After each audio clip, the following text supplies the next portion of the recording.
اسی طرح مردوں پر ریشم پہننا جو ہے وہ حرام ہے، مرد ریشم نہیں پہن سکتے، قرآن خاموش ہے اس کے حوالے سے۔ یہ حکم بھی براہ راست تاجدار کائنات صلی اللہ علیہ وسلم نے عطا فرمایا۔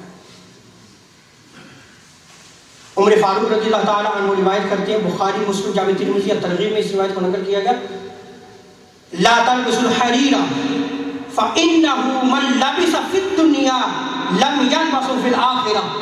حضور شاہ فرماتے ہیں کہ ریشم نہ پہننا، اس لیے کہ جو دنیا میں ریشم پہنے گا آخرت میں اس کو کوئی لباس عطا نہیں کیا جائے گا، اس کو لباس سے محروم کر دیا جائے گا۔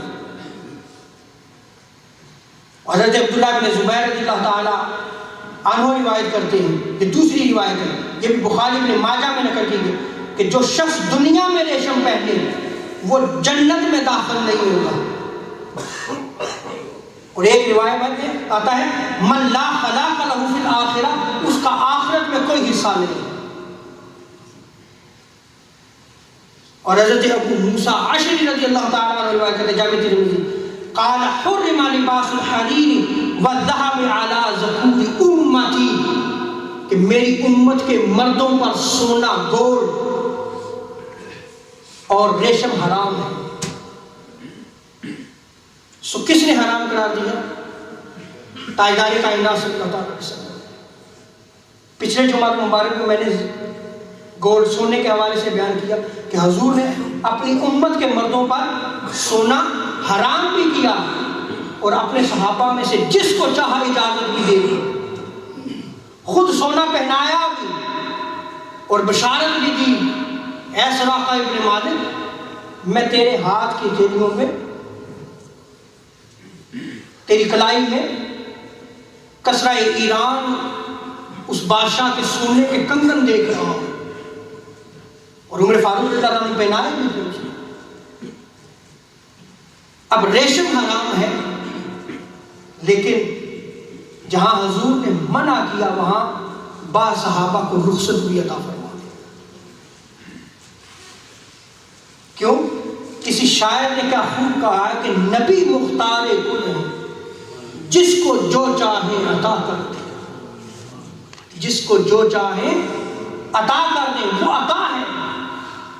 اور یہ یاد رکھ لے، عقیدہ صحیح ہے، عطا مصطفیٰ قیامت تک ہے، وہ تقسیم قیامت تک ہے، وہ تقسیم رکی نہیں ہے۔ ہم کمزور ہو چکے، تاجدار کائنات صلی اللہ علیہ وسلم کے تصرف اور اختیار کا یہ عالم ہے کہ جس کے لیے چاہے ریشم پہننے کی اجازت دے دے۔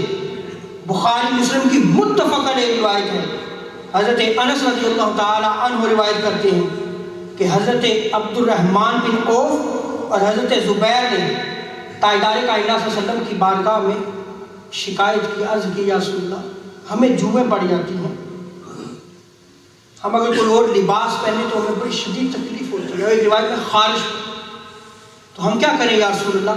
ریشم پہنے تو سکون ہوتا ہے۔ تو حضور نے فرمایا فَأَرْخَصَ لَهُمَا فِي الْحَرِيرِ، راوی بیان کرتے ہیں کہ ان دونوں کے لیے حضور نے رخصت عطا فرما دی کہ بھئی تم ریشم پہن لیا کرو۔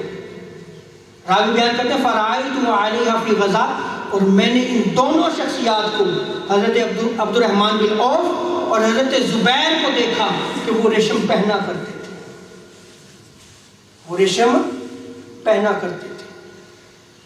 یہ اختیارات کس نے عطا کیا؟ رب تعالیٰ نے۔